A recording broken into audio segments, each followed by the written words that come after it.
राजधानी लाइव के इस खास बुलेटिन में आपका स्वागत है और मैं हूं आपके साथ करिश्मा भारद्वाज और आप देख रहे हैं एएनबी न्यूज। बुलेटिन का आगाज करते हैं किसान आंदोलन के विषय को लेकर। जहां अभय सिंह चौटाला ने विधायक पद से इस्तीफा दे दिया, तो वहीं अब पूर्व सीपीएस और बीजेपी विधायक रामपाल माजरा ने भी बीजेपी से अलविदा कह दिया है। दरअसल पिछले विधानसभा चुनाव में इनेलो छोड़कर बीजेपी में शामिल हुए हरियाणा के पूर्व मुख्य संसदीय सचिव रामपाल माजरा ने वीरवार को पार्टी छोड़ दी है और 3 कृषि कानूनों और किसान आंदोलन के समर्थन में रामपाल माजरा ने बीजेपी को हमेशा के लिए अलविदा कह दिया है। बता दें आपको ये कि हरियाणा विधानसभा में विपक्ष के नेता रह चुके इनेलो विधायक अभय सिंह चौटाला की तरफ से विधानसभा की सदस्यता से इस्तीफा देने के बाद रामपाल माजरा ने प्रदेश के दूसरे ऐसे बड़े नेता हैं जिन्होंने यह निर्णय लिया है। और इसके बाद हरियाणा में जो सियासत है वो लगातार बढ़ती ही जा रही है।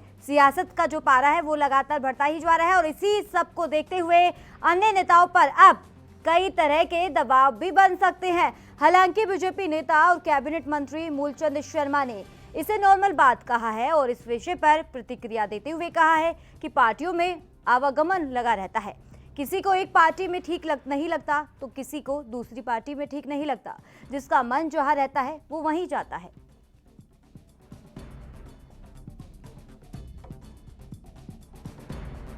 आज के बाद जो गणतंत्र दिवस पे बात हुई कि ये इस देश की रक्षा सुरक्षा नहीं कर सके, ये इस देश की आन बान शान को रख नहीं सके, जो इस देश के किसान को समझा नहीं सके, जो इस किसान के समाधान नहीं कर सके, जो 2 महीने से किसानों के बच्चे बूढ़े और जवान दिल्ली में बैठे हैं, आज से इस पार्टी के साथ मेरा कोई संबंध नहीं है। आज छोड़ रहे हैं। इसको यही समझिए कि वैसे तो मैं किसानों के हित में लगातार लंबे समय से, आज से नहीं 40 वर्षों से लगा हुआ हूँ,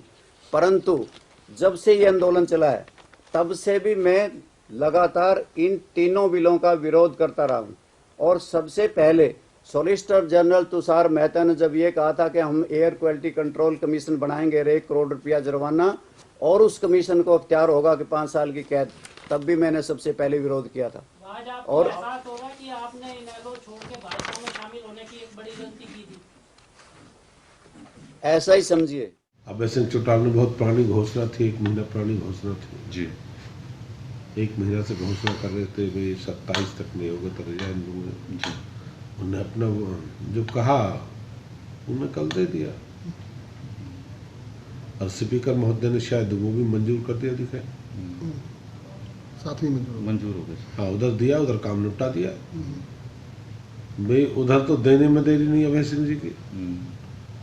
अध्यक्ष जी ने वो मंजूर कर दिया। तो उनका अपना है विचार, जो उनके मत में आया विचार है, जो सोच रही होगी, तो अपना अधिकार है। पूर्व मंत्री रामपाल माजरा वो बीजेपी में इलेक्शन से पहले आए थे, लेकिन उन्होंने किसान आंदोलन के समर्थन में बीजेपी छोड़ने का कुछ ही देर पहले आज ऐलान किया। पार्टियों में आवागमन है, कोई कांग्रेस में जा रहा है, कोई बीजेपी में जा रहा है, किसी को यहाँ ठीक नहीं, किसी को वहाँ ठीक है। ये तो सब चलता रहता है। पहले इस चुनाव से पहले शायद ज्वाइन किया था, आए थे जी, अब चलेंगे 1 साल बाद। तो बड़ी बात नहीं, आवागमन है, जिसका मन जहाँ रहता हो। इस पर तमाम जानकारी देने के लिए हमारे साथ संवाददाता अभिषेक जुड़ गए हैं। अभिषेक, अब हरियाणा में जो सियासी पारा है वो लगातार बढ़ता ही जा रहा है। अगर बात करें अभय सिंह चौटाला के बाद अब एक और विधायक ने इस्तीफा दे दिया, वो भी बीजेपी के विधायक है रामपाल। तो इसको लेकर क्या कुछ अपडेट मिल रही है, कितनी राजनीति देखने को मिल रही है अब? जी देखिए करिश्मा, जो अभय सिंह चौटाला ने अपना विधानसभा क्षेत्र से इस्तीफा बतौर विधायक जो है वो इस्तीफा विधानसभा में खुद जाकर सौंपा था। उसके बाद जो पूर्व सीपीएस हैं जो भाजपा में अभी हाल ही में कुछ साल पहले शामिल हुए थे, लगभग एक चुनावों से पहले, उससे पहले वो इंडियन नेशनल लोकदल में काफी लंबे समय तक रहे और पूर्व सीपीएस के पद पर वो रह चुके हैं और काफी वरिष्ठ नेता माने जाते हैं। काफी लंबा राजनीतिक अनुभव रहा है उनका। तो उन्होंने भी कल जो है ऐलान कर दिया बीजेपी को छोड़ने का। उन्होंने कारण बताते हुए जो है कहा कि जो किसानों के साथ जो अन्याय हो रहा है और किसानों के साथ जो जिस तरह बीजेपी सरकार की ओर से किया जा रहा है, ये 3 कृषि कानून जो है पे जा रहे हैं, तो उस पे वो किसानों के साथ खड़े होने के नाते उन्होंने जो है बीजेपी को अलविदा कह दिया और कल उन्होंने इस बात की घोषणा भी कर दी। हालांकि उन्होंने किसी अन्य पार्टी में अभी जाएंगे, किस पार्टी में जाएंगे इसकी घोषणा नहीं की, लेकिन उन्होंने कहा कि अब किसानों के बीच में जाकर किसानों की जो लड़ाई लड़ने का वो उनकी ओर से काम किया जाएगा। तो ये इसके बाद ये जरूर कहा जा सकता है कि अन्य जो विधायक हैं या जो नेता हैं तो बीजेपी में या जेजेपी में हैं या फिर कांग्रेस जो मुख्य विपक्ष दल है इस समय, उसके भी जो तमाम विधायक उन पर भी किसी न किसी तरह का इस समय जो है मौजूदा हालातों को देखते हुए दबाव जरूर माना जा सकता है। जी करिश्मा। तो अभिषेक, जिस तरीके से उन्होंने बताया था, पर जो अभय सिंह चौटाला की अगर बात करें, इन्होंने पहले ही ऐलान कर दिया था, इस तरीके से पूरा दावा कर दिया था कि अगर जब मैंने अपने पद से इस्तीफा दे दिया तो इसके साथ ही अन्य विधायक भी, अन्य जो नेता भी हैं अलग अलग पार्टियों के, वो अपने पद से इस्तीफा देने की जो लाइनें हैं वो शुरू हो जाएगी। जी बिल्कुल, देखिए उनकी ओर से ये कहा गया क्योंकि एक बड़ा कदम, इसको ऐतिहासिक कदम भी कहा जा सकता है, क्योंकि उनकी ओर से ये भी कहा गया, जो कल रामपाल माजरा की ओर से ये भी कहा गया कि उन्होंने भी इसकी सराहना की अभय सिंह चौटाला के इस कदम की, कि जो उन्होंने विधायक पद से इस्तीफा दिया। उन्होंने कहा कि आलम इस समय ऐसा है कि कोई सरपंची के पद से भी जो है इस्तीफा नहीं देता, चाहे उसका जो टाइम है उसका चाहे महीने 2 महीने का ही क्यों ना बचा हो, फिर भी वो सरपंची के पद से भी इस्तीफा नहीं देता। और ये तो विधायक थे, इनका 4 साल का अभी समय जो है बचा हुआ था, तो अभी 1 साल ही हुआ था इनको विधायक बने हुए। तो एक बड़ा और ऐतिहासिक कदम है उनकी ओर से। तो उन्होंने सराहना की अभय सिंह चौटाला के इस फैसले की, और उन्होंने साफ तौर पर अभय सिंह चौटाला ने भी ये कहा कि राजनीतिक जो प्रदेश में हालात हैं या कहें कि किसान आंदोलन ग्रस्त है इस समय, तो उनको देखते हुए जो अन्य जो विधायक हैं उनको भी इस्तीफा देना चाहिए और उन पर भी दबाव जरूर रहेगा। और वो उनकी ओर से ये भी कहा गया कि जो बिल्कुल अभिषेक, जिस तरीके से बताया जा रहा है इस आंदोलन में जो ज्यादातर जो किसान हैं वो पंजाब और हरियाणा के हैं, तो सीधा सीधा जाहिर सी बात है सीधा असर अब हरियाणा के जो नेता है उन पर भी असर पड़ सकता है, उनकी राजनीति पर भी असर पड़ सकता है। उनको एक तरीके से कहा जा सकता है कि आने वाले समय में आगामी चुनाव में उनको इसका सामना भी करना पड़ सकता है। अभिषेक जी बिल्कुल, देखिए अभी आगामी चुनाव का समय तो जरूर लंबा है, क्योंकि 4 साल अभी बचे हुए हैं, लेकिन अभी जिस तरह के उनको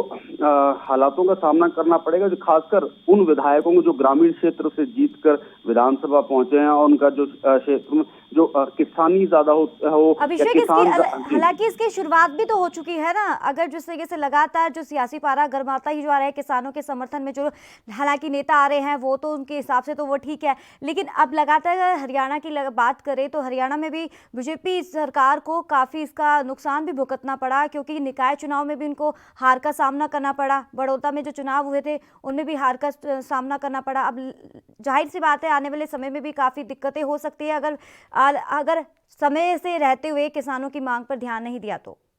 जी बिल्कुल, देखिए जैसा आपने कहा कि बड़ौदा में बीजेपी को नुकसान झेलना पड़ा, और अभी जो हाल ही में जो 3 जो नगर निगम जो चुनाव है उसमें बीजेपी 1 सीट ही जीत पाई। वहीं नगर पालिका और नगर परिषद में भी जो रहा परिणाम वो उनके पूर्ण रूप से उनके पक्ष में नहीं रहा। और वहीं अब जो एलनाबाद सीट है जहां से अभय सिंह चौटाला ने इस्तीफा दिया है, तो वो भी उस पर भी 6 महीने के अंदर अंदर जो चुनाव है वो करवाना होगा। और उस चुनाव में अभय सिंह चौटाला का दावा है कि किसान जो है वो उनके पक्ष में है, और उसके अगर वो चुनाव लड़ते हैं और उनकी पार्टी के कार्यकर्ता और उनके क्षेत्र के लोग उनको चुनाव लड़वाने का अगर फिर कहेंगे, तो वो चुनाव अगर मैदान में आते तो अगली बार ये जो वोट बैंक जो है उनका रिजल्ट जो है पिछले चुनाव से ज्यादा बेहतर होने की उम्मीद है। तो जाहिर है कि इस समय जो है कई विधायकों पे, और चाहे बीजेपी सरकार जेजेपी सरकार के जो विधायक हैं उनके ऊपर भी ज्यादा, खासकर जेजेपी के जो विधायक हैं उन पर ज्यादा इस समय जो है दबाव माना जा सकता है, क्योंकि ये ग्रामीण क्षेत्रों से जीतकर आए विधायक हैं इनमें से ज्यादातर। और जो जेजेपी है वो किसानों के नाम पर, और चौधरी देवीलाल जिनका किसानों का हितैषी कहा जाता है, उनका मसीहा कहा जाता है चौधरी देवीलाल के, तो उनके नाम पर जो है वोट हासिल करके आज सरकार में शामिल है और सरकार के साथ जो है सरकार चला रही है, सरकार में शामिल है। तो इसमें देखते हुए जो जेजेपी के जो तमाम जो विधायक हैं, चाहे उसमें उप मुख्यमंत्री दुष्यंत चौटाला जो कि हैं, उन पर इस समय ज्यादा दबाव जरूर हो सकता है, क्योंकि अब अभय सिंह चौटाला की ओर से भी वार किया जा रहा है कि अगर वो देवीलाल के वंशज हैं तो उनको इस्तीफा देना चाहिए, उनको कदम इस तरह का उठाना चाहिए, नहीं तो देवीलाल की जो फोटो है या उनके जो विचारधारा का वो जिक्र करते हैं या दावा करते हैं उसको छोड़ देना चाहिए, क्योंकि अगर वो इस्तीफा नहीं देते तो वह चौधरी देवीलाल के नाम पर जो है बहुत बड़ा कलंक भी है। इस तरह की भी बात अभय सिंह चौटाला की ओर से की गई है। तो स्वाभाविक है कि जेजेपी के जो विधायक या उप मुख्यमंत्री दुष्यंत चौटाला पर इस समय ज्यादा दबाव हो सकता है। जी, तो अभिषेक, इसी के चलते अगर बात करें मूलचंद शर्मा की, जो कैबिनेट मंत्री है, और इसी को लेकर इन्होंने जो इस्तीफा दिया है रामपाल ने, इसको लेकर नॉर्मल की बात कही है कि नॉर्मल है सब कुछ, और जो सभी पार्टियों का सभी जो नेता है उनका आना जाना लगा रहता है, अगर उनके मन में थी तो उन्होंने अपने पद से इस्तीफा दे दिया। इसको लेकर आपकी क्या राय है? जी बिल्कुल, देखिए उनसे जब रामपाल माजरा के को जोड़ते हुए सवाल किया गया तो उनका कहा कि जो पार्टी है उनमें अमूमन इस तरह की गतिविधियां चलती रहती है, कभी कोई आता है कभी कोई चला जाता है। अगर पार्टी में किसी को अगर नहीं सही लगता तो वो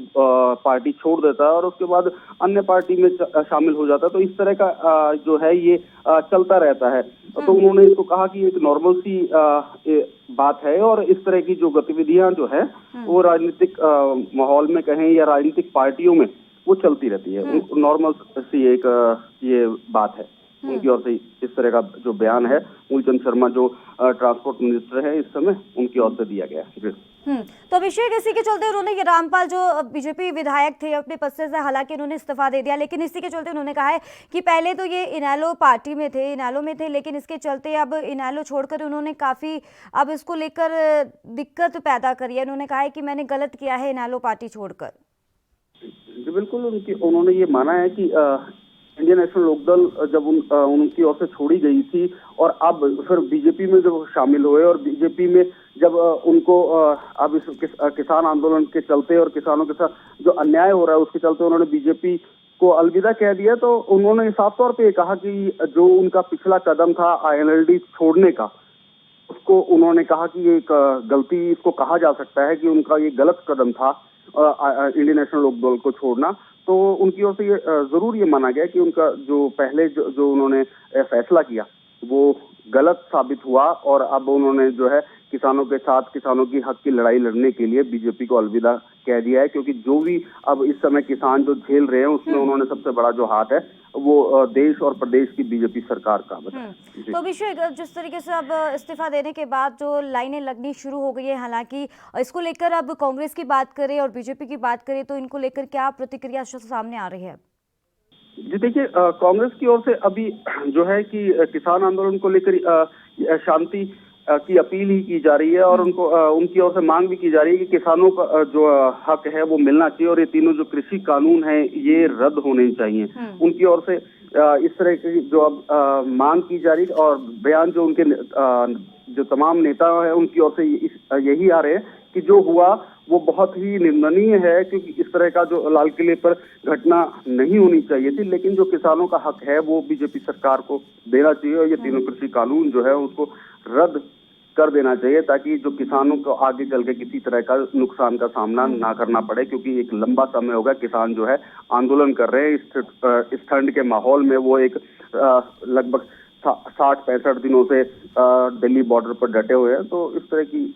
जो है मांग कांग्रेस की ओर से की गई है। जी, तो अभिषेक, बीजेपी और जेजेपी जो हरियाणा की गठबंधन सरकार बनी है, हालांकि ये जोड़ तोड़ के साथ बनी है, और इसी के चलते अब सरकार को ऐसा लगने लगा है, कहा जा सकता है कि अब इनके ऊपर खतरा मंडराने लगा है, और इसी के चलते अब कई विधायक भी इनके बागी होते हुए दिखाई दे रहे हैं। अब आगे की क्या कुछ देखने को मिल सकता है कि और आगे भी ऐसे विधायक अपने पद से इस्तीफा दे सकते हैं, क्योंकि अब लग सकता है कि उनके ऊपर दबाव बन सकता है, कहा जा सकता है। देखिए करिश्मा, जो CPS जो रामपाल माजरा है वो इस बार चुनाव नहीं लड़े थे। वो इस बार जो वो विधायक नहीं है, लेकिन हाँ वरिष्ठ नेता, एक अच्छा खासा उनके पास राजनीतिक अनुभव है, तो एक वरिष्ठ नेताओं की सूची में उनका नाम आता है। प्रदेश की राजनीति में उनका जो नाम है वो बड़े सम्मान से राजनीतिक सीनियर लीडर के तौर पे लिया जाता है। तो उनका बीजेपी छोड़ने और जो अन्य जो विधायक हैं बीजेपी के, उनके ऊपर स्वाभाविक है, तो जैसे कि पहले भी कहा कि जो जहां पर किसान ज्यादा है, जिस क्षेत्र में, जो ग्रामीण क्षेत्र से जो विधायक, चाहे वो बीजेपी के हों, चाहे वो जेजेपी के हों, चाहे वो कांग्रेस पार्टी से संबंध रखते हों, वो उन विधायकों पे इस समय जो है मौजूदा जिस तरह का प्रदेश में हालात है उसको देखते हुए उन पर जरूर जो है दबाव माना जा सकता है, और उन पर इस तरह का इस्तीफे की जो पेशकश करने का भी दबाव जरूर कहीं ना कहीं हो सकता है, क्योंकि इस समय हालात जो है वो इस किसान आंदोलन ग्रस्त है, और जो नेता अभय सिंह चौटाला ने इस्तीफा दे दिया है, और वहीं जो पूर्व सीपीएस है उन्होंने बीजेपी को अलविदा कह दिया है। तो उनका पूर्व सीपीएस रामपाल माजरा का भी ये कहना है कि अभी कुछ ही दिनों में जो है और अन्य जो सीनियर लीडर्स हैं उनका भी बीजेपी को अलविदा कहने का जो दौर है वो शुरू होगा, और बीजेपी छोड़ने का जो सिलसिला है उनकी ओर से, कई नेताओं की ओर से अभी शुरू होने वाला है, और कई जो नेता हैं वो बीजेपी को, और जेजेपी के जो नेता हैं वो कई ऐसे नाम सामने आ सकते हैं जो बीजेपी और जेजेपी पार्टी से संबंध रखते हैं, वो पार्टी को छोड़ने का ऐलान कर सकते हैं। जी तो अभिषेक, अगर किसानों की बात करें तो जिस तरीके से बताया जाए 26 जनवरी के बाद जो हिंसा है वो लगातार बढ़ती जा रही है, और प्रदर्शन भी अब कहा जा रहा है, एक तरफ से कहा जा रहा था ये जो प्रदर्शन है वो कमजोर पड़ता जा रहा है, क्योंकि अब लगातार पुलिस पूरी तरीके से एक्शन में है, सरकार एक्शन में है किसानों को लेकर। अब हालांकि अभी ये खबर भी सामने आ रही है कि किसान नेताओं के, कई नेताओं को के खिलाफ FIR दर्ज भी हो चुकी है, और अगर राकेश टिकैत की बात करें तो राकेश टिकैत भी रोते हुए एक वीडियो सामने आई है। उनका ये कहना है कि सीधा सीधा वो जो निशाना साध रहे हैं वो सरकार पर साध रहे हैं। उनका ये कहना है कि हमारे खिलाफ ये षड्यंत्र रचा जा रहा है, और इसी को लेकर हमारे ऊपर पुलिस प्रशासन का पूरा दबाव है, वो हमें निकालने की कोशिश की जा रही है, आंदोलन को कमजोर करने की कोशिश की जा रही है। अगर मौजूदा हालात की अगर बात करें चंडीगढ़ में, किस तरीके से हालात देखने को मिल रहे हैं? जी देखिए, जो जैसा कि आपने कहा कि राकेश टिकैत का जो अभी भावुक होता एक वीडियो आया, तो वहीं जो नाम सिंह सडू जो किसान नेता है उनका भी वीडियो उन्होंने भी जारी किया, और उन्होंने कहा कि हम जो है तमाम जो किसान संगठन है वो एक हैं, और सभी नेता, अगर किसी भी नेता के साथ कोई किसी तरह का बल प्रयोग या किसी तरह का सरकार की ओर से उनको तंग करने वाला कदम या किसी तरह से प्रताड़ित करने वाला कदम सरकार की ओर से उठाएगा, तो हम एक हैं। और अब जैसी वीडियोस या जिस तरह के प्रदेश से सामने आ रही है वीडियोस या उनकी तो जानकारी जैसे हमारे को मिल रही है, तो उसके आधार पर यह है कि किसानों ने जो है रात को एक बार फिर से जो है पंचायतें करनी शुरू कर दी हैं। जो खाप पंचायत हैं उनकी ओर से भी फैसला किया गया है कि वो दिल्ली बॉर्डर पर कूच करेंगे, और उनकी ओर से ये कहा गया है कि प्रदेश के विभिन्न जिलों में से इस तरह की पंचायतें हुई जिसमें यह फैसला किया गया है कि बॉर्डर पर भारी संख्या में जो है किसान पहुंचे अपने ट्रैक्टरों के साथ, और उसमें से अभी जानकारी के हिसाब से यह है कि हरियाणा या पंजाब से जो है और ट्रैक्टर जो है वो पहुंचने भी रात से शुरू हो गए हैं। दोबारा से ये जो एक आंदोलन फिर एक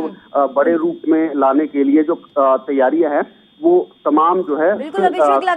लगातार जो किसान हैं अब इतने उग्र होते जा रहे हैं, उनका प्रदर्शन अब इतना ही बढ़ता जा रहा है, सीधा सीधा दबाव सरकार पर पड़ने लगा है। जिस तरीके से लगातार सरकार किसानों पर एक दबाव बनाने की कोशिश की जा रही है, जहां किसान नेताओं का कहना है कि पूरी तरीके से इन पे एक साजिश रची जा रही है, जिस तरीके से 26 जनवरी को जो एक तस्वीर देखने को मिली थी। लेकिन देखना होगा कि किस तरह से अभी प्रदर्शन आगे बढ़ेगा और कितने ये जो सरकार पर कितना दबाव बना पाएंगे किसान। तो इसके लिए तमाम जानकारी लेने के लिए बहुत बहुत शुक्रिया। तो चलिए रुक करते हैं अगली खबर का। गणतंत्र दिवस के दिन किसानों की ट्रैक्टर परेड के दौरान लाल किला समेत अन्य स्थानों पर हुई हिंसा के मामले में देशद्रोह और UAPA के तहत केस दर्ज कर लिया है, और आपको बता दें इसकी जांच दिल्ली पुलिस की स्पेशल सेल को सौंपी गई है, और किसान आंदोलन से जुड़े किसान नेताओं की मुश्किलें वो अब बढ़ती हुई नजर आ रही है। और 26 जनवरी को भड़के हिंसा के मामले में देशद्रोह और UAPA के तहत केस दर्ज कर लिया गया है। इस मामले की जांच दिल्ली पुलिस की स्पेशल टीम करेगी, और बता दें आपको ये कि स्पेशल टीम के बड़े अधिकारियों के मुताबिक UAPA के तहत जो केस दर्ज किए गए हैं उसमें ITO समेत सभी जगह जो हिंसा हुई है उसकी जांच की जाएगी, और दिल्ली पुलिस के स्पेशल ACPA ललित मोहन नेगी को लाल किला हिंसा के मामले में दर्ज UAPA की जांच का जिम्मा सौंपा गया है, और नेगी इस बात की जांच करेंगे कि लाल किले की झंडा घटना और दंगे के लिए क्या साजिश रची गई थी। ACP ललित मोहन नेगी को एनकाउंटर स्पेशलिस्ट माना जाता है, और आपको बता दें कि ACP नेगी की टीम में कई इंस्पेक्टर शामिल किए गए हैं। और हर इंस्पेक्टर को अलग अलग टास्क दिए गए हैं, जिसमें से एक दीप लखा, दीप सिद्धू और लाल किले पर झंडा लहराने वाले आरोपियों की धरपकड़ करेगी। एक टीम हिंसा में शामिल अन्य लोगों की पहचान कर उनकी गिरफ्तारी पर काम करेगी और एक टीम इलेक्ट्रॉनिक सर्विलांस के जरिए साजिश के सूत्रधारों की पहचान करेगी, तो एक टीम सीसीटीवी फुटेज और आई विटनेस के बयान को इकट्ठा करने का काम करेगी।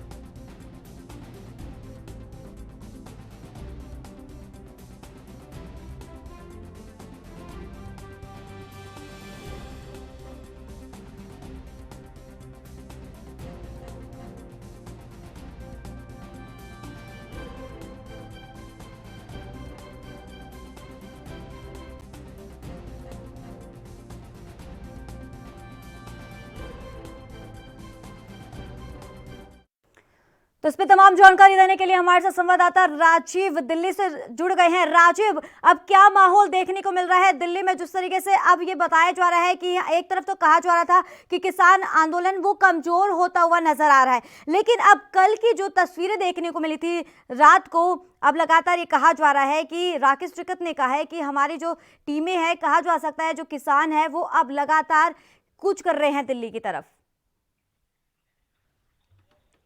थी वो यानी कि कृषि कानून को वापस लेने के लिए, और वो कहीं ना कहीं तब सरकार के ऊपर प्रेशर जरूर बना था, मगर कहीं ना कहीं वो प्रेशर जो है वो हल्का नहीं होता नजर आ रहा है, क्योंकि जिस तरीके से लाल किले की जो घटना हुई है वो कहीं ना कहीं शर्मसार करती है किसानों की आवाज को, और कहीं ना कहीं भटकाने की कोशिश की गई है। मगर जिस तरीके से बात करें राकेश टिकैत की, उन्होंने भी स्पष्ट किया है कि जो किसानों का जो आंदोलन था उसको भटकाने की कोशिश की गई है सरकार द्वारा, मगर सरकार कहीं ना कहीं रणनीति जरूर बना रही थी, इसीलिए शायद 12वें दौर की जो बैठक थी उसकी डेट भी डिसाइड की गई थी। मगर जिस तरीके से बात करें किसानों की, तो किसानों की आवाज अभी भी बुलंद है, और यहाँ तक कि अभी भी 16 संगठन जो है किसानों के वो भी कहीं ना कहीं सरकार का बहिष्कार कर रहे हैं और किसी कानून का बहिष्कार भी कर रहे हैं। मगर जिस तरीके से बात करें पुलिस सुरक्षा की जांच की, तो जांच जरूर की जाएगी, और यहाँ तक कि एसीपी जो इसमें एनकाउंटर स्पेशलिस्ट है उनको लाया जा रहा है, ताकि सरकार कहीं ना कहीं जो कड़े कानून अपनाएगी और कहीं ना कहीं कड़े नियम अपनाएगी। मगर दिल्ली पुलिस लगातार किसानों के लिए मुस्तैद है, और कहीं ना कहीं रात को जो गाजीपुर के अंदर देखने को मिला, यहाँ तक दिल्ली पुलिस और क्या कह सकते हैं जो यूपी पुलिस थी वो कहीं ना कहीं सीमाओं को खाली कराने के लिए कहा गया था। राकेश टिकैत से भी अनाउंस किया गया था कि आप लोग यहाँ से जगह खाली कर दीजिए, और यहाँ तक ठीक यानी कि 27 जनवरी की जो रात थी उसमें भी कहीं ना कहीं जो किसानों की जो लाइटें वगैरह काट दी गई थी, और यानी कि बिजली भी काट दी गई थी, पानी भी जो कनेक्शन था वो भी काट दिया गया था, कहीं ना कहीं किसानों को हटाने की भरपूर कोशिश की गई थी। जिस तरीके से बताया जा रहा था राकेश टिकैत की एक भावुक करने वाली एक वीडियो सामने आई थी कल की तरह, और उनके फेस से लग रहा था, उनके चेहरे पर लग रहा था कि वो पूरी तरह से डरे हुए हैं। जिस तरीके से प्रशासन की तरफ से, पुलिस प्रशासन की तरफ से और सरकार की तरफ से लगातार उन पर दबाव बनाने की कोशिश की जा रही है, और जल्दी से जल्दी इस जगह को खाली करो, अगर नहीं तो अल्टीमेटम भी दिया हुआ है इसकी तरफ से, ऐसी खबर सामने आ रही है। लेकिन एक कहा जा सकता है एक शर्मसार करने वाला एक ये खबर सामने आई है,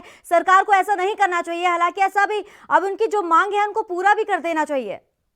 देखिए बिल्कुल जिस तरीके से बात करें कल की, तो कल जो रात को हमने देखा यानी कि राकेश टिकैत खुद भावुक हुए थे, और भावुक होने के साथ साथ उन्होंने मीडिया से भी कहा कि सरकार जो है उन पर गोली चला सकती है, और कहीं ना कहीं ये भी आशंका जताई कि सरकार अगर गोली चलाती है तो हम गोली खाने के लिए तैयार है, मगर हम कृषि कानून को नहीं मानेंगे, क्योंकि कृषि कानून हमारे पक्ष का नहीं है, और जो सरकार जबरन हमारे ऊपर थोपना चाहती है वो भी कहीं ना कहीं उसका बहिष्कार करते हैं। मगर जिस तरीके से लगातार प्रदर्शन को खत्म करने के लिए कहा जा रहा था, पुलिस के द्वारा भी कहा गया था कि आप प्रदर्शन खत्म कीजिए, यहाँ से अपना धरना हटाइए, क्योंकि यह सार्वजनिक स्थल है और कहीं ना कहीं इसको आप रोक नहीं सकते। मगर जिस तरीके से दिल्ली पुलिस की बात करें या यूपी पुलिस की बात करें, तो कहीं ना कहीं दोनों तरफ के जो रास्ते थे यानी कि आने जाने के जो रास्ते थे उनको बंद कर दिया गया था। यहाँ तक कि सभी को आशंका थी कि रात में ही शायद इनको हटा दिया जाएगा, मगर जिस तरीके से रात 12 बजे के करीब जो संगठनों के किसानों के संगठन थे वो लगातार वापस आते गए, और कहीं ना कहीं जो किसानों का जो हुजूम जो कम हुआ था वो कहीं ना कहीं वापस होता चला गया। मगर जिस तरीके से लगातार दिल्ली पुलिस अभी भी कोशिश करेगी कि जिस तरीके से लगातार किसानों को जो आवाज है कहीं ना कहीं उनको हटाने की, या फिर जो उनके ऊपर एफआईआर दर्ज की गई है, राकेश टिकैत के ऊपर भी एफआईआर दर्ज की गई है, और तमाम जो 16 संगठनों के जो नेता है उनके ऊपर भी एफआईआर दर्ज की गई है, मगर लगातार कहीं दिल्ली पुलिस भी कोशिश कर रही है कि कृषि कानून को जो आवाज उठ रही है कृषि कानून के खिलाफ उसको भी दबाया जाए। मगर जिस तरीके से सरकार की जो रणनीति थी वो भी स्पष्ट हो गई कि सरकार कहीं ना कहीं कृषि कानून की जो किसानों की जो आवाज है उसको दबाने की भरपूर कोशिश करेगी। मगर जिस तरीके से बाद में दौर की अभी बैठक की जो डेट डिसाइड नहीं है और इसीलिए कहीं ना कहीं किसानों को आशंका है कि सरकार कोई ना कोई बड़ा कदम उठाएगी और कहीं ना कहीं जबरन किसानों को हटाने की कोशिश करी जा सकती है। जी तो राजू, इसी चलते अब ये बताया जा रहा है कि प्रदर्शन के दौरान किसानों का जो प्रदर्शन हो रहा है अब रात को ही लगातार अब दिल्ली की तरफ कूच कर रहे हैं, अलग अलग जगह से, अलग अलग राज्यों से किसान। लेकिन अब इसी को लेकर अगर ये कहा जा रहा है कि गाजीपुर बॉर्डर को बंद कर दिया गया है और इसी के चलते जाम की स्थिति भी पैदा हो गई है, और इसी को लेकर प्रशासन अब कितना अलर्ट है? देखिए बिल्कुल भाई, जिस तरीके से बात करें रात की, तो रात में जरूर राकेश टिकैत बाबू को हुए थे और कहीं ना कहीं लोगों से अपील भी की थी कि सरकार हमारे पर जबरन गोली भी चला सकती है और हमें अरेस्टिंग करने के लिए वो लेके भी जा सकती है। मगर राकेश टिकैत ने ये जरूर कहा था कि हम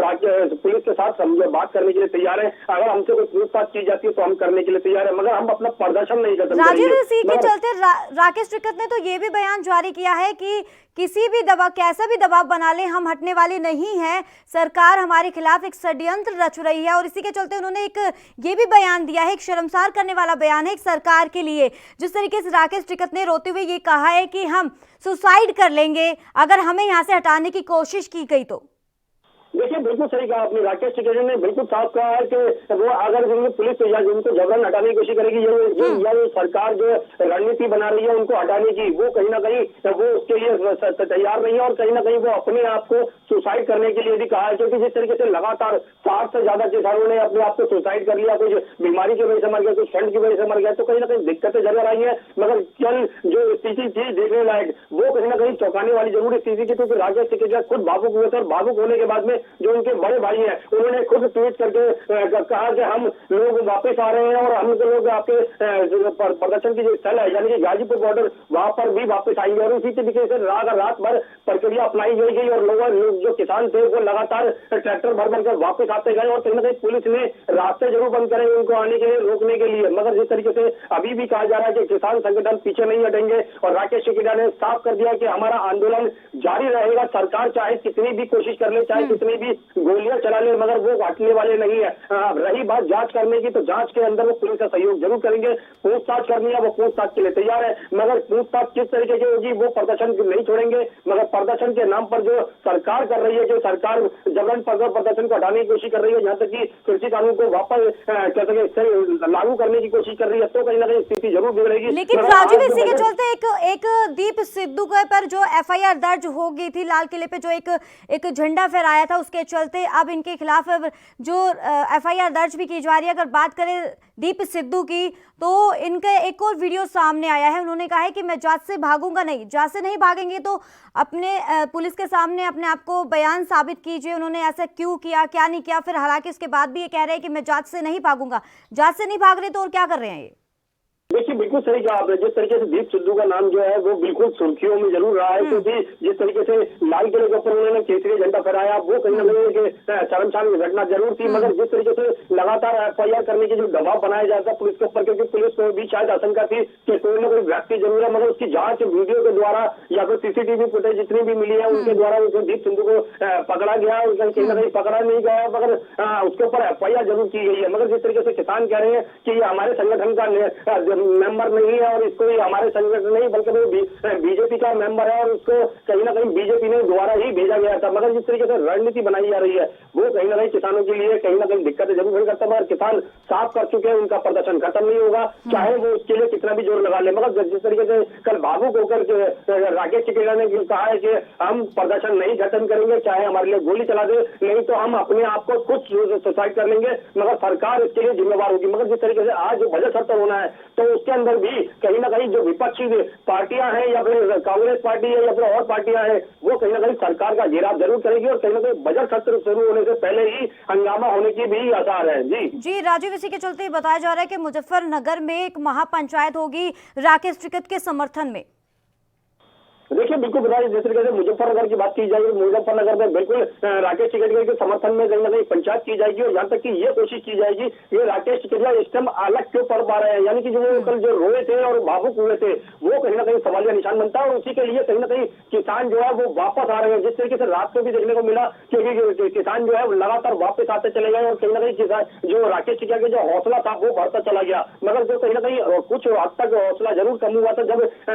दो संगठन जो थे वहां से वो कहीं ना कहीं वापस चले गए थे और कहीं ना कहीं जो पुलिस बल का जो पहरा था वो खड़ा होता गया, तो कहीं ना कहीं राकेश टिकैत खुद अपने आप को भावुक को कमजोर महसूस कर रहे थे और कहीं ना कहीं उनको भी लग रहा था कि पुलिस जबरन उनको हटाएगी। मगर जिस तरीके से रात भर की जो प्रक्रिया चली है वो कहीं ना कहीं उनके हौसले जरूर बढ़ेगा, मगर उन्होंने साफ कर दिया है कि वो पीछे नहीं हटेंगे और आंदोलन चलता रहेगा। मगर जब तक सरकार कृषि कानून वापस नहीं लेगी तो जब तक इसी तरीके से उनका आंदोलन चलेगा। तो राजीव, जिस तरीके से लगातार जब से प्रदर्शन शुरू हुआ है, केजरीवाल सरकार लगातार ये कह रही है कि हम किसानों के साथ है, किसानों के समर्थन में है, लेकिन अब जो सिचुएशन देखने को मिल रही है, अब कहाँ है वो केजरीवाल सरकार?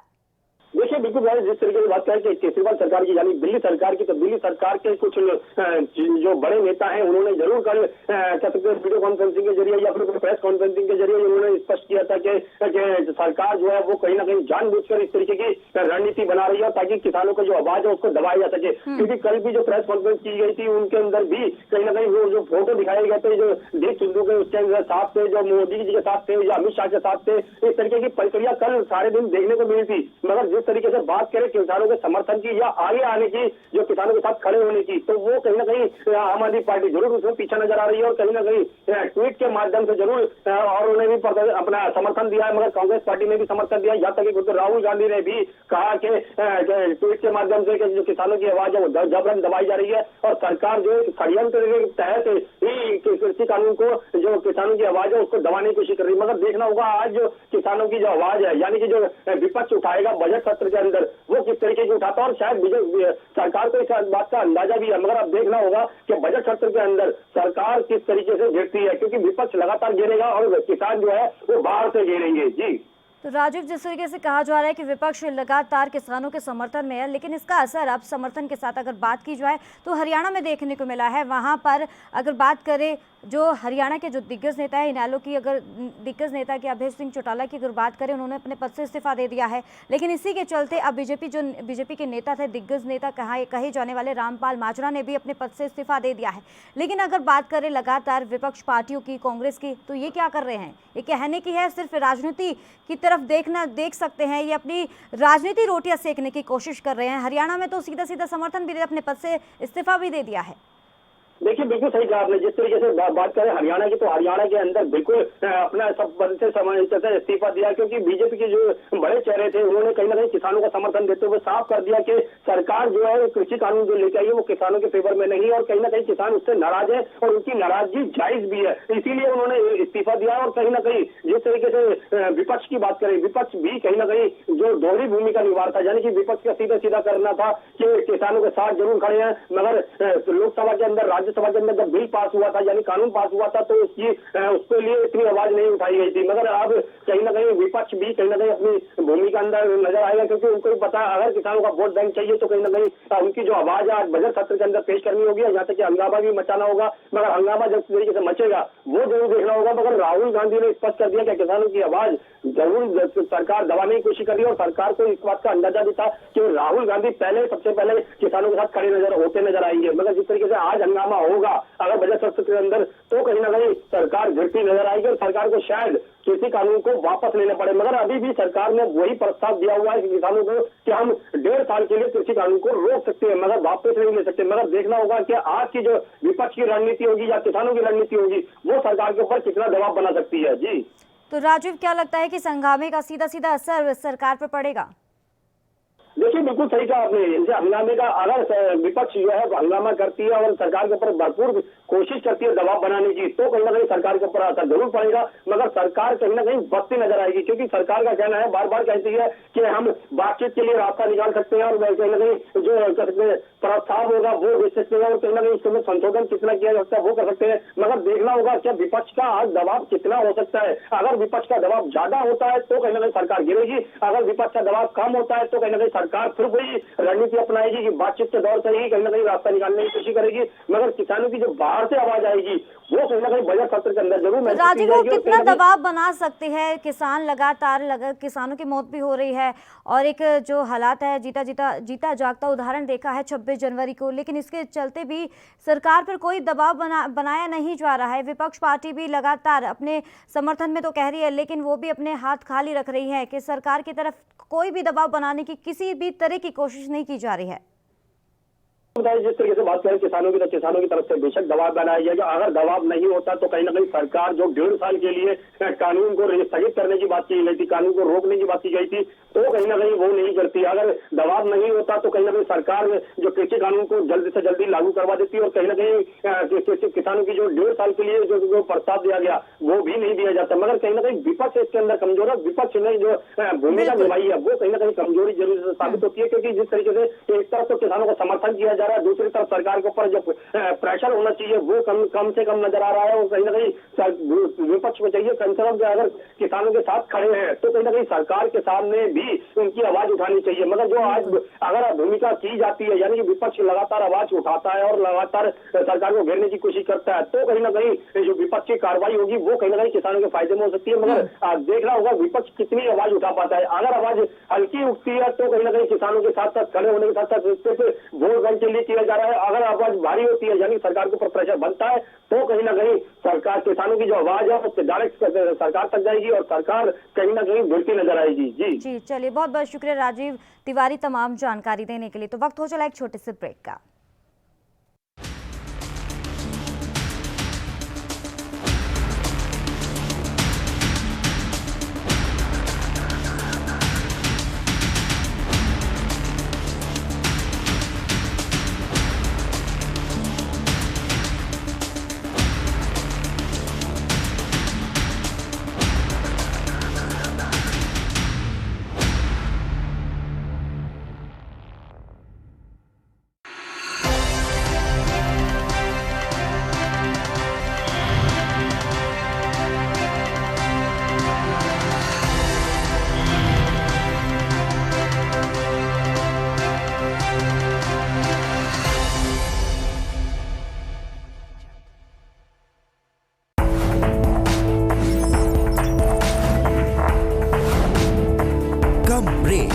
और ज्यादा खबरों के साथ देखिए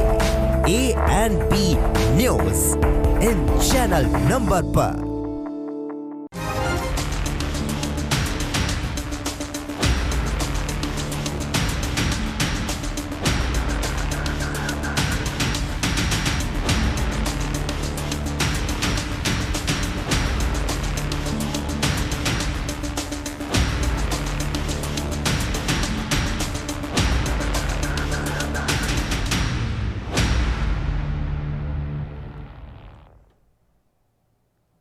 ब्रेक के बाद आपका एक बार फिर से स्वागत है। चलिए रुख कर लेते हैं अगली खबर का। शिवसेना नेता और राज्यसभा सांसद संजय राउत ने कहा है कि बेलगाम में के मुद्दे पर कर्नाटक के लोग राजनीति कर रहे हैं और उनका ये कहना है कि कर्नाटक के डिप्टी सीएम लक्ष्मण सावदी को इतिहास की समझ होनी चाहिए। उन्हें कोई बयान देने से पहले तथ्यपरक जानकारी हासिल करनी चाहिए। उनका ये कहना है कि बेलगाम पर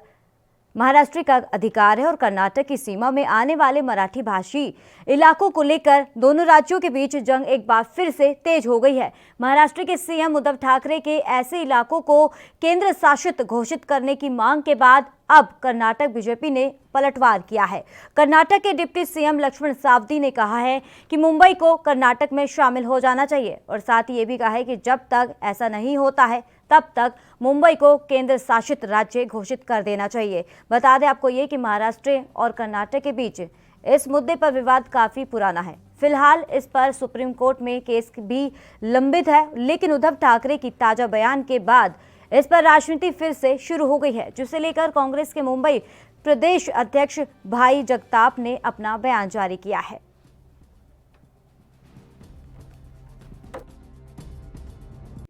उप मुख्यमंत्री उन्होंने एक स्टेटमेंट किया है कि मुंबई यूनियन टेरिटरी होनी चाहिए और मुंबई के ऊपर हमारा हक है। मैं सबसे पहले कड़े शब्दों में उनके इस स्टेटमेंट की निंदा करता हूं और उन्हें मैं बताना चाहता हूं, बहुत ज़्यादा ये मत करिएगा लक्ष्मण सवादी जी। जब आप खुद कह रहे हैं महाजन कमेटी का आप रेफरेंस दे रहे हैं, तो महाजन कमेटी क्या है, उसका रेफरेंस क्या है ये जानते भी हो। जो मैटर कोर्ट में है वो बेलगांव स्थित और बेलगांव का जो ये है पूरा इलाका जहां मराठी बस्ती है, जहां मराठी लोग बसते हैं सालों से, जब ही से संयुक्त महाराष्ट्र की निर्मित हुई तब से और उसके पहले से भी, उसके बारे में कोर्ट में इश्यूज चल रहे हैं। मुंबई का क्या है, मुंबई से आप लोगों का क्या वास्ता आता है। ये मुंबई देश की धड़कन है, ये मुंबई हमारी जान है, ये मुंबई यहाँ फाइनेंशियल सेंटर है पूरे विश्व का। और सबसे अहम बात है कि मुंबई ये महाराष्ट्र की राजधानी है और उसके लिए 106 लोगों ने शहादत दी है। तो ये इस तरह की हल्की बातें करके ये मत करिएगा, सारा बखेड़ा मत कर। तो इस पर तमाम जानकारी देने के लिए हमारे साथ संवाददाता मुरारी सिंह जुड़ गए हैं महाराष्ट्र से। मुरारी सिंह, जिस तरीके से बताया जा रहा है कि बेलगाम का जो मामला है वो कर्नाटक और महाराष्ट्र आमने सामने हो गए हैं। जी करिश्मा, ये कहना गलत नहीं है। जिस तरीके से मुख्यमंत्री उद्धव ठाकरे का बयान आया कि कर्नाटक और महाराष्ट्र सटे जो इलाके हैं उसे केंद्र शासित राज्य किया जाए जब तक सुप्रीम कोर्ट की तरफ से कोई फैसला नहीं आता है, उसे लेकर के कर्नाटक बीजेपी की तरफ से उप मुख्यमंत्री जिस तरीके से लक्ष्मण का बयान आया है और उन्होंने साफ तौर पर देश की आर्थिक राजधानी मुंबई के ऊपर टिप्पणी करते हुए कहा है कि मुंबई कर्नाटक का हिस्सा है और जब तक ऐसा नहीं होता है तब तक मुंबई को केंद्र शासित राज्य बनाया जाए, जिसे लेकर के महाराष्ट्र में राजनीतिक सियासत तेज हो गई है। वहीं मुख्यमंत्री उद्धव ठाकरे के समर्थन में कांग्रेस प्रदेश अध्यक्ष भाई जगताप ने एक वीडियो जारी करते हुए उन्होंने साफ तौर पर लक्ष्मण के उस बयान की निंदा की है और उन्होंने साफ तौर पर यह भी कहा है कि कर्नाटक और महाराष्ट्र बॉर्डर पर जितने भी मराठी भाषी हैं जिनके साथ अत्याचार हो रहा है, केंद्र सरकार को इस मामले में दखल देना चाहिए। जी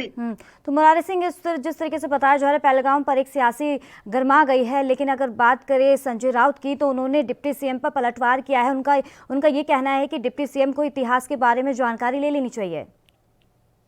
जी, जिस तरीके से शिवसेना के प्रवक्ता संजय राउत ने लक्ष्मण के ऊपर जो कर्नाटक से बीजेपी के जो एक उप मुख्यमंत्री हैं उन पर उन्होंने कहा कि पहले उन्हें इतिहास पढ़ना चाहिए फिर बयान देना चाहिए। तो हमने जिस तरीके से कल भी अपने खबर में कहा था कि अभी तो बयान आया है, इसमें पलटवार देखने के लिए मिलेगा। तो सिलसिला शुरू हो गया है जहां कर्नाटक के उप मुख्यमंत्री ने मुंबई पर हमला बोला है, वहीं संजय राउत की बात करें या फिर भाई जगताप जो मुंबई प्रदेश कांग्रेस के अध्यक्ष हैं इनकी बात करें तो इन्होंने भी जिस तरीके की टिप्पणी की है, इसे लेकर के राजनीतिक सियासत और तेज हो गई है। देखना ही होगा कि पूरे दिन में आज महाराष्ट्र में बीजेपी की तरफ से क्या कुछ बयान आ पाते हैं। जी तो मुरारी सिंह, अब ये भी बताया जा रहा है जो महाराष्ट्र कर्नाटक का जो मामला है वो काफी पुराना बताया जा रहा है और ये सुप्रीम कोर्ट में भी लंबित है, लेकिन इसके बावजूद ये जो पुराना मामला है इससे कोई भी सॉल्यूशन निकल के सामने नहीं आया, हल निकल के सामने नहीं आया। अब क्या लग सकता है और कितना लंबा जा सकता है ये मामला?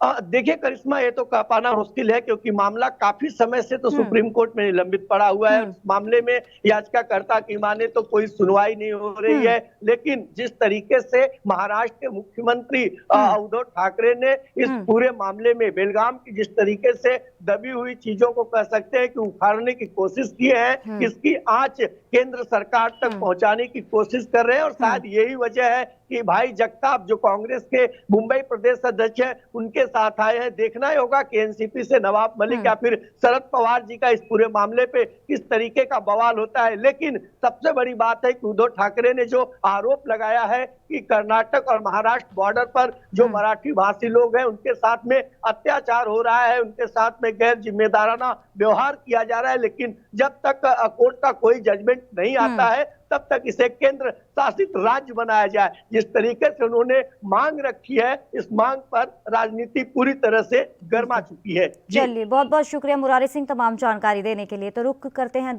अगली खबर का। खबर एमपी के भोपाल से है, जहां प्रमोशन में आरक्षण के उलझे मुद्दे के कारण आ रही ये पदोन्नति पर लगी रोक को लेकर गृह मंत्री नरोत्तम मिश्रा ने बड़ी घोषणा की है। बता दें आपको कि शिवराज सरकार की तरफ से मध्य प्रदेश की पुलिस विभाग को एक बड़ी राहत दी गई है। दरअसल जिसके मुताबिक अब मध्य प्रदेश के पुलिस रेगुलेशन एक्ट 72 में ये संशोधन किया जाएगा। प्रदेश के गृह मंत्री नरोत्तम मिश्रा ने ये बड़ा ऐलान करते हुए कहा है कि मध्य प्रदेश के पुलिस रेगुलेशन एक्ट 1972 में संशोधन किया जा रहा है, जिसके मुताबिक अब कांस्टेबल को हेड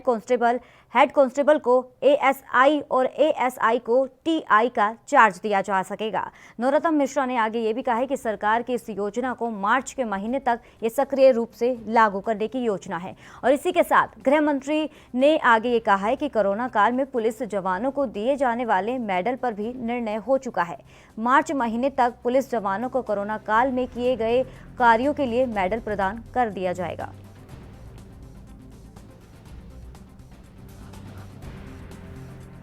गृह मंत्रालय मध्य प्रदेश में एक उच्च स्तरीय रिक्त पद पर प्रभार देने वाला पुलिस रेगुलेशन 72 में संशोधन करने हम जा रहे हैं। अभी तक इस रेगुलेशन में एएसआई को एसआई का प्रभार दिया जाता था। ये संशोधन हो जाने के बाद अब कांस्टेबल को हेड कांस्टेबल का, हेड कांस्टेबल को एएसआई का, एएसआई को एसआई का और एसआई को टीआई का प्रभार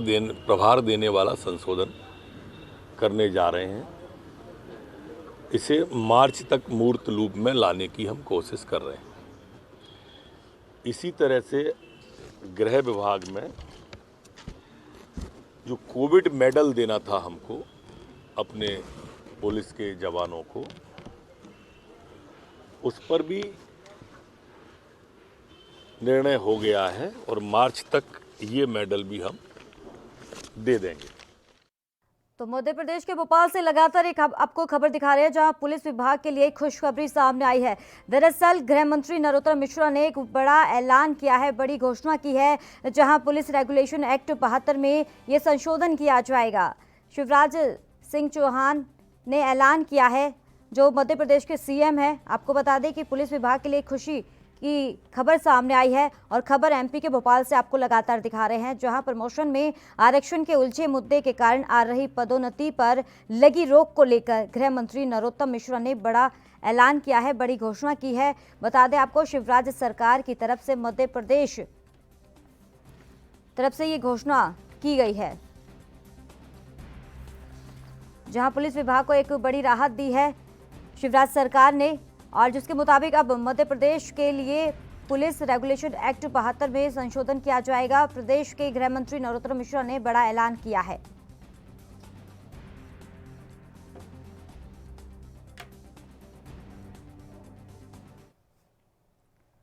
तो इस पे तमाम जानकारी देने के लिए हमारे साथ संवाददाता शैलेंद्र जुड़ गए हैं। शैलेंद्र, पुलिस विभाग के लिए खुशी की खबर सामने आई है, जहां बताया जा रहा है कि गृह मंत्री नरोत्तम मिश्रा ने एक बड़ा ऐलान किया है। जी मैं बताना चाहूंगा कि लगातार जिस तरह से मई 2016 से पुलिस रेगुलेशन एक्ट में देखने में यह आया था कि आरक्षण समाप्त होने के बाद प्रदेश के 12,810 जो पद थे प्रमोशन का जो इंतजार कर रहे थे, उसको लेकर काफी अटकलें हुई और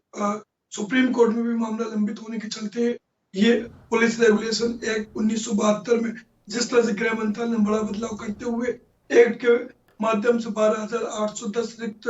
प्रमोशन पर जिस तरह से एएसआई को एसआई का पद मिलता था, तो अब डायरेक्ट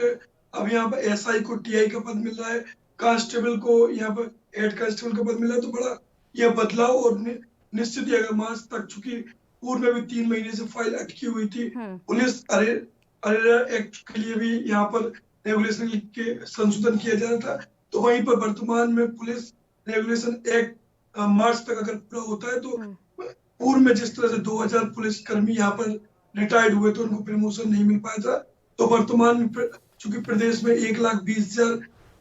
यहाँ पुलिस कर्मी है। चलिए, बहुत बहुत शुक्रिया तमाम जानकारी देने के लिए शैलेंद्र।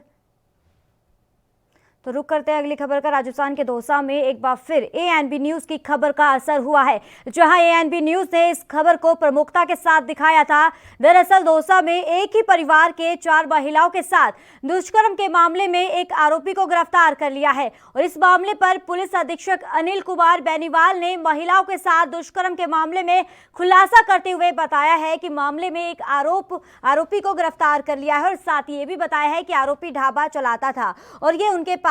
लेबर के रूप में काम करते थे, जिसका इनका वहां आना जाना लगातार रहता था, जिसके चलते आरोपी ने चारों के साथ दुष्कर्म किया। जहां पहला मुकदमा 21 जनवरी को दर्ज कराया गया था, तो उसके बाद 22 और फिर 23 जनवरी को मुकदमा दर्ज किया था, जिसमें कुल 4 मुकदमे दर्ज बताए जा रहे हैं। पुलिस की तरफ से टीम गठित की गई है और सीओ दीपक शर्मा के नेतृत्व में आरोपियों को गिरफ्तार करने के लिए पूछताछ की जा रही है। हालांकि बताया जा रहा है कि आरोपी को गिरफ्तार कर लिया है, तो वहीं अब आरोपी से लगातार पूछताछ की जा रही है कि इसमें और कितने शामिल थे इस घटना में, और इस पूछताछ के दौरान अन्य आरोपी भी बताए जा रहे हैं।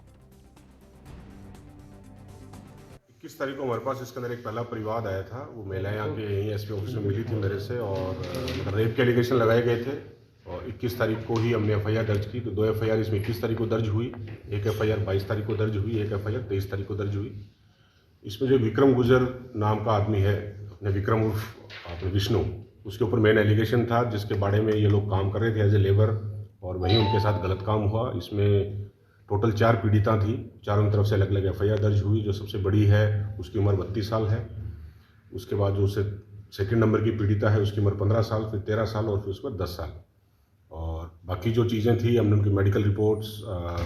उनके 164 के बयान वो सारे कंप्लीट करवाए जा चुके हैं। और जो एक स्पेशल टीम थी हमारी सीओ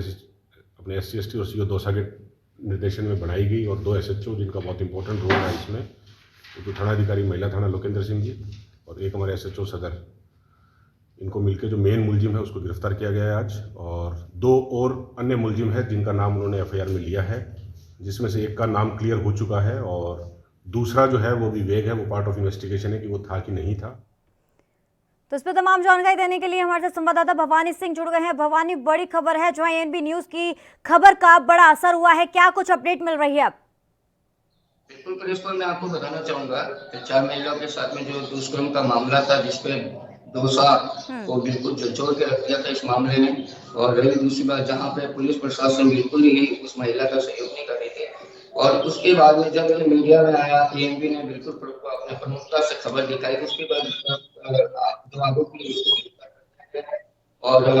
जब पुलिस ने बिल्कुल बताया पूरा मामले को, जो औरत थी वहाँ पे ढाबे पे काम करने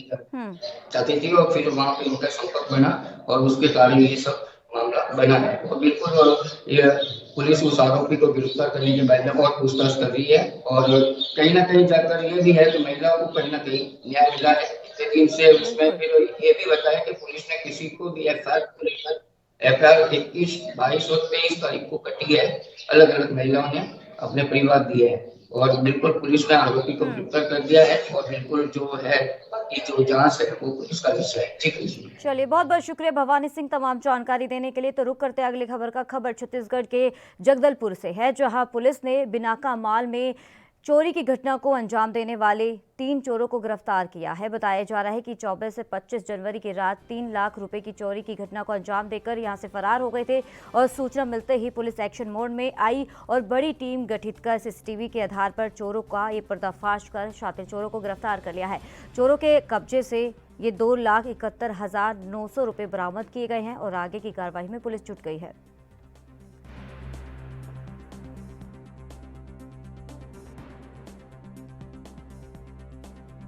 तो खबर लगातार छत्तीसगढ़ के जगदलपुर से दिखा रहे हैं, जहां पुलिस ने बिनाका मॉल में चोरी की घटना को अंजाम देने वाले 3 शातिर चोरों को गिरफ्तार कर लिया है। बताया जा रहा है कि 24 से 25 जनवरी की रात 3 लाख रुपए की चोरी की घटना को अंजाम दिया था और वहां से फरार हो गए थे चोर। इसी के चलते सूचना मिलते ही पुलिस एक्शन मोड में आई और बड़ी टीम गठित कर शातिर चोरों को गिरफ्तार कर लिया है सीसीटीवी के माध्यम से। और आपको बता दें कि चोरों के कब्जे से 2,71,900 रुपए बरामद किए हैं और आगे की कार्रवाई में पुलिस जुट गई है।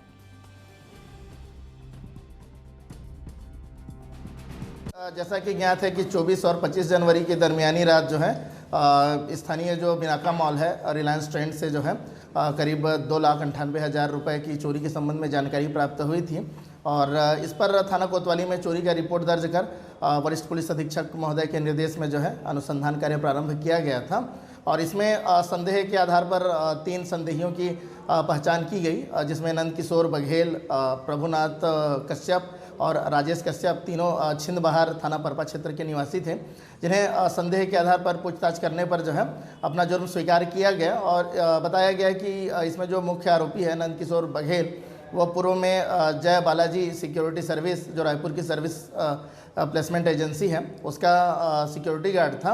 और यहाँ पर पूर्व में भी सर्विस कर चुका था और पिछले 1 साल से अपना सर्विस छोड़ चुका था। जो अभी भी इस सिक्योरिटी सर्विस का जो व्हाट्सएप ग्रुप है उस व्हाट्सएप ग्रुप में अभी भी ये मेंबर था, उस ग्रुप का सदस्य था, जिससे सुरक्षा संबंधी जो गतिविधियां होती हैं, जो भी इसकी जानकारी जो है उसे निरंतर मिलते रहती थी और इसी का फ़ायदा उठाकर जो है वह 24 और 25 तारीख की रात को जो है प्लेसमेंट एजेंसी के जो कार्यालय है वहाँ से घुसकर जो है पैसा चोरी कर लिया गया था और इसमें इन तीनों आरोपियों के कब्जे से करीब 2,71,900 रुपये जो है बरामद कर लिया गया है और इसमें तीनों आरोपियों को जो है गिरफ्तार कर लिया गया है और इसमें जो भी अनुसंधान कार्य मिले गए अधिकारी कर्मचारी हैं उनके उत्साहवर्धन हेतु वरिष्ठ पुलिस अधीक्षक महोदय द्वारा जो है 10,000 नकद इनाम की घोषणा की गई। राजधानी लाइव के इस खास बुलेटिन में फिलहाल इतना ही। दीजिए इजाजत, नमस्कार।